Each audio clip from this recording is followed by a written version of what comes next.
Hello everyone, this is personal tutor Ravi. और जैसा कि आपको पहले से ही पता है कि कंप्यूटर बेसिक से लेके कंप्यूटर एडवांस तक की सीरीज मेरे चैनल पर शुरू हो चुकी है, जिसका पहला लेक्चर मैंने ऑलरेडी मेरे चैनल पर अपलोड कर दिया है। और उस लेक्चर में मैंने आपको माइक्रोसॉफ्ट वर्ड के होम टैब के बारे में बताया था। और अगर आज की वीडियो की बात करूं तो मैं इस वीडियो में मैं आपको माइक्रोसॉफ्ट वर्ड के इंसर्ट टैब के बारे में बताऊंगा। तो चलिए शुरू करते हैं।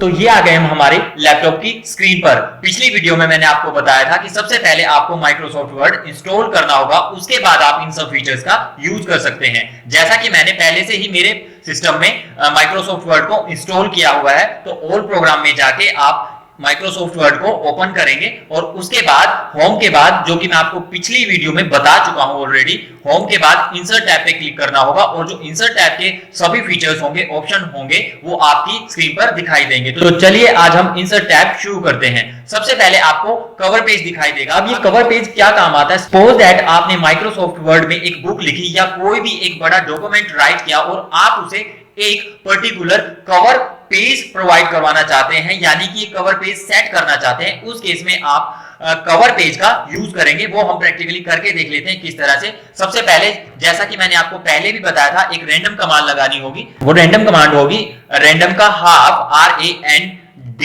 And bracket start bracket close, then we will hit the enter. ये जो प्रीलोडेड डाटा आपके सामने है, ये तो सिर्फ एक पेज का है। तो इसका एक और ऑप्शन है, जब आपको एक से ज्यादा, यानी कि आपको अप्रोक्स 25-26 पेजेस चाहिए, तो उस केस में आपकी जो रैंडम कमांड है वो थोड़ी सी चेंज हो जाएगी, बाकी सेम रहेगा। Firstly we will press the equal sign and then we will write the RAND bracket start and we will give the a particular number. That number can be anything, वो number कोई भी हो सकता है। I will type 30, and 30. Then I will close the bracket and hit the enter. You will see that आप देखेंगे कि आपके पास अप्रोक्स 26-27 पेजेस आपकी स्क्रीन पे सामने होंगे। ये देखिए राइट हैंड कॉर्नर पे आपको दिखाई दे रहा होगा 26 पेजेस मेरे सामने अब हैं।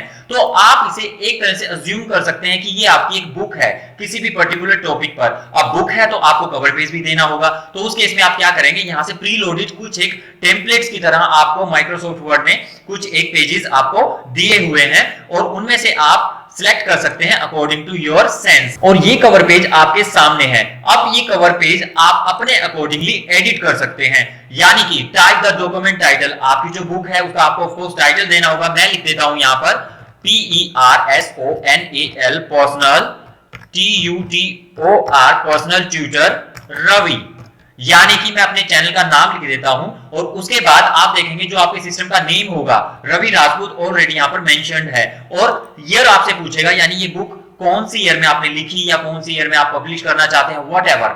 यानी कि ये जस्ट एक एग्जांपल है। मैं ईयर दे देता हूं 2021। तो अब आप देखेंगे आपके पास एक कवर पेज है आपकी बुक का। उसके बाद आपका डॉक्यूमेंट यहां से शुरू हो चुका है। यहां पर आपको ऑप्शन और भी दिखाई देंगे, type the company name, type the company address, phone number, whatever, और भी आप इसमें मैन्युअली इंसर्ट कर सकते हैं। तो ये तो था एक example for the only cover page. चलिए नेक्स्ट चलते हैं। उसके बाद है ब्लैंक पेज। ब्लैंक पेज आपको नाम से ही पता लग रहा है कि ब्लैंक पेज, जब भी आप अपने डॉक्यूमेंट के बीच में, यानी कि मिड में कोई पर्टिकुलर एक ब्लैंक पेज इंसर्ट करना चाहते हैं, उस केस में आप इसका यूज करेंगे। वो हम देख लेते हैं किस तरह से होगा। दोबारा से मैं रैंडम कमांड का यूज करूंगा इसके लिए भी। अब मैं चाहता हूं कि इस करंट डॉक्यूमेंट लुक के बाद एक ब्लैंक पेज दिखाई दे, तो उसके लिए मैं ब्लैंक पेज पर क्लिक करूंगा। तो आप देखेंगे कि इस करंट डॉक्यूमेंट लुक और नेक्स्ट जो डाटा है उसके बीच में एक ब्लैंक पेज इंसर्ट हो चुका है। तो ये तो था आपका ब्लैंक पेज। चलिए नेक्स्ट चलते हैं। अब हम देखेंगे पेज ब्रेक। पेज ब्रेक आपके लिए क्या करता है? सपोज दैट कि आप अपने डॉक्यूमेंट को बीच में से काटना चाहते हैं, क्योंकि पेज ब्रेक का मतलब यही होता है, यानी कि आप अपने डॉक्यूमेंट को बीच में से ब्रेक करना चाहते हैं। उस केस में आप क्या करेंगे, या तो कंट्रोल प्लस रिटर्न शॉर्ट की इसकी है वो यूज करेंगे, या फिर सिंपली आप इस बटन पर आकर क्लिक करेंगे। आप देखेंगे कि करंट डॉक्यूमेंट और नेक्स्ट जो आपका मैटर है उसके बीच में आपका काफी गैप आ चुका है, यानी कि आपका पेज नेक्स्ट जा चुका है, पेज ब्रेक हो चुका है। तो चलिए नेक्स्ट चलते हैं। अब हम देखेंगे टेबल। टेबल आपके लिए क्या करता है, आप बाय डिफॉल्ट जो माइक्रोसॉफ्ट वर्ड ने आपको प्रोवाइड किया हुआ है एक लेआउट टेबल का, वो यूज कर सकते हैं, यानी कि किसी भी लिस्ट के लिए या अकॉर्डिंग टू योर नीड आप कहीं भी इसका यूज कर सकते हैं, या फिर आप इसमें मैन्युअली ड्रॉ टेबल भी कर सकते हैं। ड्रॉ टेबल आप वहां यूज करेंगे जब आपको जो अपने कॉलम नेम्स हैं वो आपको अपने अकॉर्डिंगली सेट करने हैं, तो उस केस में आप एक ड्रॉ टेबल ऑप्शन का भी यूज कर सकते हैं, जो कि इसी टैब में आपको दिखाई देगा। ये देखिए मैंने एक एग्जांपल के तौर पर आपको एक टेबल बना के दिखा दी है। तो चलिए नेक्स्ट चलते हैं। टेबल के ऑप्शंस में आपको एक और ऑप्शन दिखाई देगा जो कि बहुत यूजफुल है, दैट इज एक्सेल स्प्रेडशीट। अब ये कहां काम आता है, जैसा कि मैंने आपको बताया, मैं आपको पावर पॉइंट, एक्सेल और वर्ड तीनों सॉफ्टवेयर जो कि इंपॉर्टेंट है, मोस्ट यूजेबल सॉफ्टवेयर है, वो मैं आपको करवाऊंगा। इसके अलावा मैं एक्सेस वगैरह ये भी आपको करवाऊंगा, बट दैट इज ऑप्शनल। ये तीनों सॉफ्टवेयर मैं आपको डेफिनेटली करवाऊंगा। तो माइक्रोसॉफ्ट एक्सेल जो कि एक अलग से सॉफ्टवेयर है, उसका माइक्रोसॉफ्ट वर्ड में एक ऑप्शन दिया गया है जो कि लार्ज कैलकुलेशंस के लिए यूज होता है। तो यहां पर अगर मैं एक्सेल स्प्रेडशीट पर क्लिक कर देता हूं तो आप देखेंगे कि एक एग्जाम्पल के तौर पर आपके सामने एक एक्सेल शीट दिखाई देगी। आप अकॉर्डिंग टू यू उस एक्सेल शीट को यूज कर सकते हैं, यानी कि आप इसमें फॉर्मूला लगा सकते हैं, कैलकुलेशंस कर सकते हैं, आप कुछ भी आप टेबल बना सकते हैं, whatever you want to do with your this Microsoft Excel spreadsheet. Okay, तो चलिए नेक्स्ट चलते हैं। तो अब तक मैंने आपको पेजेस और टेबल्स का ग्रुप है वो डिफाइन किया है। इसके बाद हम बात करेंगे इलस्ट्रेशंस यानी कि ग्राफिक वर्क की। ग्राफिक वर्क में आपका सबसे पहले पिक्चर्स होगा। पिक्चर्स में मींस आप अपने सिस्टम में जो ऑलरेडी इंस्टॉल्ड पिक्चर है, यानी कि सेव की हुई पिक्चर्स है, अकॉर्डिंग टू योर नीड वो आप इंसर्ट कर सकते हैं। जैसे कि मैं यहाँ पर एक पिक्चर्स इंसर्ट कर देता हूँ, वो पिक्चर्स कोई भी हो सकती है। यहाँ पर मैंने फॉर एग्जांपल के लिए एक पिक्चर लिया है, तो ये आप देख सकते हैं। जैसे ही पिक्चर इंसर्ट होती है ऊपर की तरफ आपको काफी ऑप्शन दिखाई देते हैं, जो कि फॉर्मेट टैब एक अलग से ऑटोमेटिकली क्रिएट हो जाता है माइक्रोसॉफ्ट वर्ड के तरफ से। तो यहाँ पर आप इस पिक्चर्स को एडिट भी कर सकते हैं अकॉर्डिंग टू योर नीड। आप इसे क्रॉप कर सकते हैं, आप इस पिक्चर को इफेक्ट दे सकते हैं, ग्लो दे सकते हैं, whatever you want to do with this particular picture. तो चलिए नेक्स्ट चलते हैं। अब हम बात करेंगे क्लिप आर्ट की। क्लिप आर्ट क्या होता है, जो by default already Microsoft Word में कुछ एक इंसर्ट एग्जांपल्स होते हैं पिक्चर्स की ही तरह, वो आप इसमें यूज कर सकते हैं। जैसे कि मैंने क्लिप आर्ट पर क्लिक किया और यहां पर मैं एक एग्जांपल चाहता हूं कंप्यूटर का, तो वो माइक्रोसॉफ्ट वर्ड की तरफ से आपको कुछ एक एग्जांपल्स दिखाई देंगे जो कि इंस्टॉल्ड है माइक्रोसॉफ्ट वर्ड में। तो यहां पर आप देखेंगे काफी क्लिप आर्ट कंप्यूटर से रिलेटेड आपकी स्क्रीन पर शो हो रहे हैं। आप इन्हें भी यूज कर सकते हैं according to your need in your document. Okay, now we will see next feature. Now we will talk about shapes, यानी कि ऑटोमेटिक जो इसमें आप शेप इंसर्ट करेंगे अकॉर्डिंग टू योर नीड, आप अपनी आवश्यकता के अनुसार, वो भी इसमें एक फीचर आपको दिया गया है माइक्रोसॉफ्ट वर्ड की तरफ से। तो चलिए इस पे क्लिक करते हैं। जैसे ही आप इस पे क्लिक करेंगे तो आपको यहां पर काफी शेप देखने को मिलेंगी, वो आप अपनी जरूरत के हिसाब से इसमें ऐड कर सकते हैं। जैसे कि बेसिक शेप है, यहाँ पर स्माइली है, यहाँ पर स्टार है, डायमंड है, प्लस का साइन है, या एरोज हैं, वो सभी आप इसमें देख सकते हैं। कॉल आउट्स है, यानी आप कॉल आउट्स भी यूज कर सकते हैं। इसके बाद स्टार्स, बैनर्स, ये भी एक अच्छा फीचर है माइक्रोसॉफ्ट वर्ड का आपके डॉक्यूमेंट को अट्रैक्टिव लुक देने के लिए। Now we will talk about smart art. Smart art एक बहुत ही स्मार्ट फीचर है माइक्रोसॉफ्ट वर्ड का।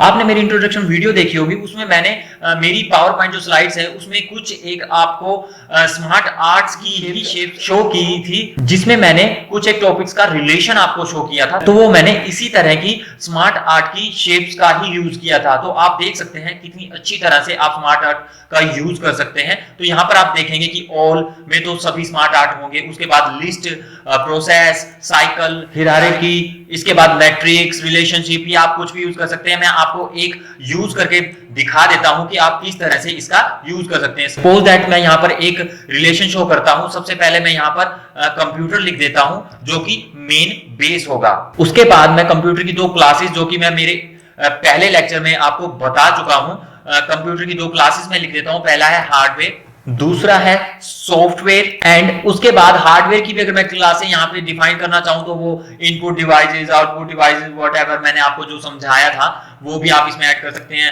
द मेन पॉइंट इज कि आप इस तरह से अकॉर्डिंग टू योर नीड इन सभी को रिलेशन के तौर पे एक ग्राफिक्स प्रोवाइड करवा सकते हैं अपने स्मार्ट आर्ट की मदद से। तो स्मार्ट आर्ट में आप यहाँ पर अलग अलग प्रकार के जो डिजाइन आपको दिखाई दे रहे हैं वो भी आप यूज कर सकते हैं इस तरह से। देखिए ये सारा कुछ डिपेंड होता है आपकी क्रिएटिविटी पे, यानी कि how will you manage your document. तो इसी के साथ हम अगले फीचर पर चलते हैं। अब हम बात करेंगे चार्ट्स, यानी कि चार्ट में आप किसी भी प्रकार का रेशियो, किसी भी प्रकार का सर्वे या किसी प्रकार की कैलकुलेशंस आप ये सभी बता सकते हैं। तो जल्दी से मैं आपको एक यूज करके दिखा देता हूं, बिकॉज यूजर्स की डिमांड होती है वीडियो ज्यादा लंबी नहीं होनी चाहिए।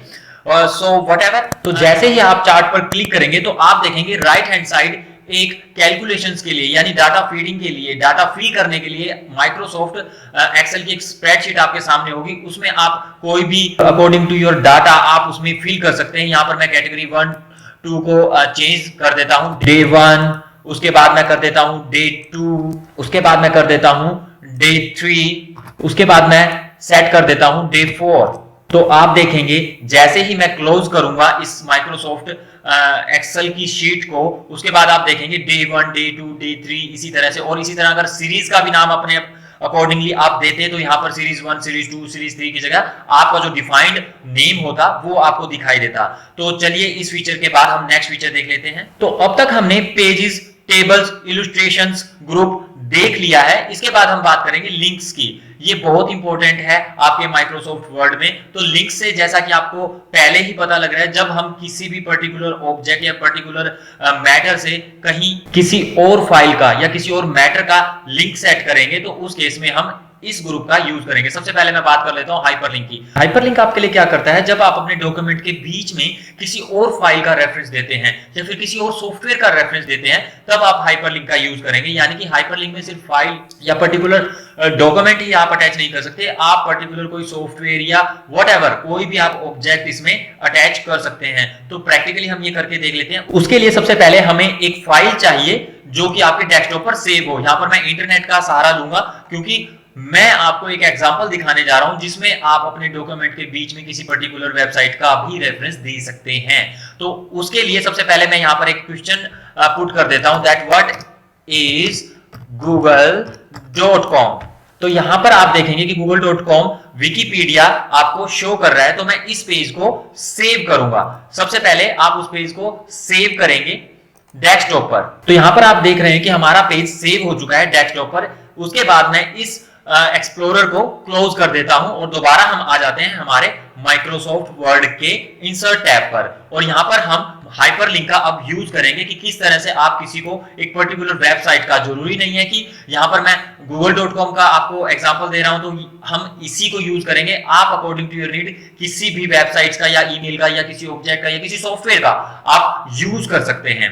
तो देख लेते हैं। तो एग्जांपल के लिए अगर मैं आपको बताऊं कि आपने एक रिपोर्ट बनाई कि आपसे किसी ने पूछा कि एक रिपोर्ट सबमिट कीजिए अबाउट द google.com। आपने अपने अकॉर्डिंगली एक सफिशिएंट मैटर बना दिया, लेकिन फिर भी आप क्या चाहते हैं कि लास्ट में आप एक रेफरेंस यानी कि लास्ट में आप एक लिंक प्रोवाइड करवाएं जिसमें google.com ओपन हो जाए। तो आप क्या करेंगे, ऑफ कोर्स आपने किसी वेबसाइट में भी देखा होगा ऑलमोस्ट कि हम लास्ट में क्या लिखते हैं, फॉर मोर इंफॉर्मेशन।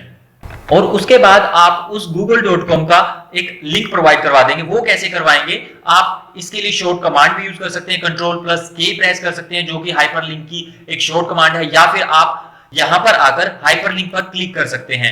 हाइपरलिंक पर जैसे ही आप क्लिक करेंगे इंसर्ट हाइपरलिंक की एक विंडो आपके सामने होगी। तो उसके बाद आपने जहां पर अपना वो लिंक सेव किया था वहां पर कि आप लोकेशन पुट करेंगे इस विंडो में, जैसे कि मैंने डेस्कटॉप पर सेव किया है और वो फाइल थी मेरी google.com यानी कि विकिपीडिया की google.com की फाइल थी, और उसे मैं जस्ट सिंपली सिंगल क्लिक करूंगा और ओके प्रेस कर दूंगा। तो आप यहां पर देखेंगे कि वो लिंक यहां पर सेट हो चुका है। इसके बाद होगा क्या, जैसे हम कंट्रोल को प्रेस करेंगे और उसके बाद इस लिंक पर आकर सिंगल क्लिक करेंगे, आप देखेंगे कि आपके सामने माइक्रोसॉफ्ट ऑफिस से डायरेक्टली आप कहां जंप करेंगे, उस विकिपीडिया के पेज पर जहां पर google.com के बारे में सारी इंफॉर्मेशन आपको शो की गई थी। तो ये एक प्रकार का आपका हाइपरलिंक हुआ कि आप किसी भी प्रकार की इंफॉर्मेशन को लिंक के द्वारा शेयर कर सकते हैं। तो चलिए नेक्स्ट ऑप्शन देखते हैं। अब बात करते हैं बुकमार्क की। तो बुकमार्क नाम से ही पता लग रहा है that you can create a bookmark to assign a name to specific point in a document, यानी कि आप अपने डॉक्यूमेंट में किसी भी स्पेसिफिक पॉइंट को असाइन करने के लिए यानी कि पिन करने के लिए, तो यहां पर मैं पिन करना चाहता हूं यानी कि असाइन करना चाहता हूं इस डायरेक्टली को। तो इसके लिए मैं क्या करूंगा, यहां पर मेरा कर्सर सेट करने के बाद बुकमार्क पर क्लिक करूंगा और नाम दे दूंगा इसे बुक 1। वो आप अपने अकॉर्डिंगली कोई भी नाम दे सकते हैं। और जैसे ही मैं यहां पर ऐड करूंगा तो यहां पर मेरा एक बुकमार्क सेट हो चुका है। लेकिन इसके बाद हम एक बुकमार्क और देना चाहते हैं, वो हम देंगे कमांड के बाद और नाम हम दे देंगे बुक 2 और उसे भी ऐड कर देंगे। तो अब हमारे पास 2 बुकमार्क आ चुके हैं हमारे इस पर्टिकुलर डॉक्यूमेंट में। अब हम उसे फाइंड आउट कैसे करेंगे, तो कंट्रोल F ये फाइंड आउट की यानी कि फाइंड की एक शॉर्ट की है, लेकिन इसके लिए आप होम टैब का भी यूज कर सकते हैं जो कि मैंने आपको पहले बताया था। जैसे ही फाइंड पर क्लिक करेंगे तो आप गो टू पे क्लिक करेंगे। गो टू पे क्लिक करने के बाद आप यहां पर ढूंढेंगे कि बुकमार्क की लिस्ट आपके सामने होगी और उसमें जैसा कि मैंने 2 बुकमार्क लगाए हैं, पहला बुकमार्क 1 एंड बुकमार्क 2। बुकमार्क 2 पर आप क्लिक करने के बाद गो टू करेंगे तो डायरेक्टली आप कहां पर जंप करेंगे, आपके बुकमार्क 2 पर।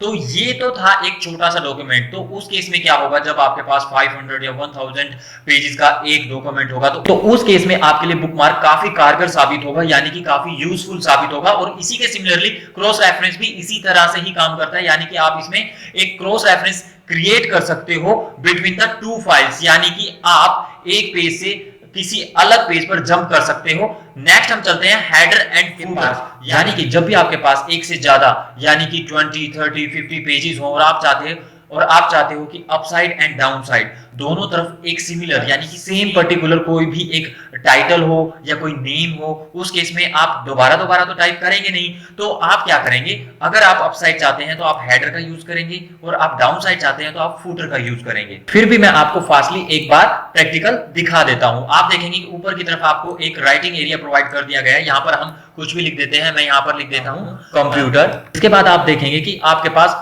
हर पेज पर ऊपर की तरफ कंप्यूटर सेट हो जाएगा। लेकिन इसी के अगेंस्ट अगर मैं बात करूं फुटर की, तो फुटर आपका डाउन साइड सेट होगा। तो वो भी हम देख लेते हैं एक बार इसी तरह से बिल्कुल हेडर की तरह। यहां पर भी मैं लिख देता हूं कंप्यूटर, उसके बाद मैं क्लोज कर देता हूं। तो आप देखेंगे डाउन साइड आपका कंप्यूटर सेट हो चुका है। तो ये तो था आपका हेडर एंड फुटर। अब हम नेक्स्ट देख लेते हैं नंबर पेज हेडर और फुटर की ही तरह है, यानी हेडर फुटर में आपके पास ऑप्शन था कि अकॉर्डिंग टू योर नीड आप कोई भी पर्टिकुलर लाइन, कोई पर्टिकुलर डाटा सेट कर सकते हैं। बट नंबर में क्या होगा, आप up side, bottom side, right, left कहीं भी अपने पेज के किसी भी लोकेशन में नंबर सेट कर सकते हैं, यानी कि 1 2 3 4 5। इसके बाद टेक्स्ट बॉक्स। तो टेक्स्ट बॉक्स आपके लिए क्या करेगा, आप अपने पर्टिकुलर डॉक्यूमेंट में कहीं भी एक राइट, लेफ्ट या मिड में कहीं भी आप एक टेक्स्ट बॉक्स सेट कर सकते हो अकॉर्डिंग टू योर नीड। यहां पर मैंने जैसे ही टेक्स्ट पर क्लिक किया तो आप देखेंगे कि आपको एक राइटिंग एरिया प्रोवाइड कर दिया गया है टेक्स्ट बॉक्स के द्वारा। तो आप अकॉर्डिंग टू योर नीड आप इसमें टेक्स्ट फिल कर सकते हैं। और ऊपर की तरफ जैसे ही आप देखेंगे कि फॉर्मेट का एक टैब ऑलरेडी आपके पास आ चुका है, आप इसे एडिट भी कर सकते हैं अकॉर्डिंग टू योर नीड। वहां पर आपकी क्रिएटिविटी काम करती है कि आप किस तरह से इसे अट्रैक्टिव बना सकते हैं या किस तरह से आप इसे यूज कर सकते हैं। तो हम नेक्स्ट चलते हैं। इसके बाद हम एक फीचर देखेंगे वर्ड आर्ट। वर्ड आर्ट आपके लिए क्या करता है, जब आप अपने किसी पर्टिकुलर फॉन्ट को, पर्टिकुलर वर्ड को बहुत अट्रैक्टिव बनाना चाहते हैं, उस केस में आप क्या करेंगे, वर्ड आर्ट का यूज करेंगे। यहां पर मैंने एक सिमिलर कोई भी वर्ड आर्ट का कोई एग्जांपल मैंने चूज कर लिया है। उसके बाद हम क्या करेंगे, ओके को प्रेस करने के बाद आप देखेंगे कि वो पर्टिकुलर वर्ड आर्ट आपके सामने है। तो ये तो एक ही डिजाइन है, इसे भी आप ऊपर फॉर्मेट टैब से कैसे भी सेट कर सकते हैं according to your creativity. Okay, तो चलिए नेक्स्ट ऑप्शन देखते हैं। यहां पर अगला फीचर आता है ड्रॉप कैप। ड्रॉप कैप एक छोटा सा फीचर है लेकिन बहुत ही अट्रैक्टिव बना देता है आपके पर्टिकुलर डॉक्यूमेंट को। वो कैसे बना देता है, यहां पर आप देखेंगे कि ड्रॉप कैप जैसे ही मैं यूज कर रहा हूं तो आपके पैराग्राफ का जो फर्स्ट लेटर है वो थोड़ा सा शेप में आ रहा है, यानी कि थोड़ा सा हाईलाइट हो रहा है, थोड़ा सा बोल्ड हो रहा है, थोड़ा सा साइज इंक्रीज कर रहा है। तो यहाँ पर दो प्रकार के आपके पास ड्रॉप कैप होते हैं, वो आप according to your sense, according to your need आप उसे सेट कर सकते हैं। इसके बाद हम देखेंगे इक्वेशंस, यानी कि मैथमेटिकल वर्क से रिलेटेड यहाँ पर कुछ एक several equations already pre loaded हैं, आप उन्हें यूज कर सकते हैं। यहाँ पर मैं इस इक्वेशंस को अगर सेट करता हूं तो यहाँ पर आपको दिखाई दे रही है कि इक्वेशंस मेरे डॉक्यूमेंट में आ चुकी है, और उसी तरह से डिजाइन, यानी कि जो मैथमेटिक्स से रिलेटेड है, मेरी तरह मैथ में वीक नहीं है, वो इसका अच्छी तरह से यूज कर सकते हैं। नेक्स्ट हम देखेंगे सिंबल्स। तो सिंबल्स भी एक अच्छा फीचर है माइक्रोसॉफ्ट वर्ड का। यहाँ पर काफी सिंबल्स आपको दिखाई दे रहे होंगे, आप according to your sense, according to your need आप इन्हें यूज कर सकते हैं। तो यहाँ पर मैंने एक पर्टिकुलर सिंबल्स को क्लिक कर दिया है, तो वो मैं यूज करने वाला हूं मेरे डॉक्यूमेंट्स में। तो आप देखेंगे मैं इसे थोड़ा सा साइज इंक्रीज कर देता हूं, आप ताकि आपको इजीली कैप्चर हो सके, इजीली दिखाई दे सके। तो ये मैंने ऑलरेडी यहाँ पर एक सिंबल सिलेक्ट किया है, आप इसे देख सकते हैं। तो ये था आपका माइक्रोसॉफ्ट वर्ड का इंसर्ट टैब, जिसमें मैंने पूरी कोशिश की है कि मैं कम टाइम में, यानी कि कम समय में आपको ज्यादा से ज्यादा सिखाऊं। अगर फिर भी आपको इस ऑप्शन यानी कि इंसर्ट टैब से रिलेटेड कोई क्वेरी है, कोई क्वेश्चन है, कोई डाउट है, आप मुझे कमेंट कीजिए कमेंट बॉक्स में, मैं डेफिनेटली आपको आंसर दूंगा। और इसी के साथ अगर आपको मेरा वे ऑफ एक्सप्लेनेशन और मेरी वीडियो अच्छी लगी तो प्लीज आप मेरे चैनल को सब्सक्राइब कीजिए, मेरी वीडियो को लाइक कीजिए और साथ में बेल आइकन को भी हिट कीजिए, ताकि मेरी आने वाली सभी वीडियो, सभी ट्यूटोरियल और सभी ट्रिक्स आपको मिलती रहे। Thank you so much. आज की वीडियो में मैंने आपको माइक्रोसॉफ्ट वर्ड के इंसर्ट टैब के बारे में बताया, ताकि मेरी आने वाली वीडियोस आपको मिलती रहें। Thank you so much.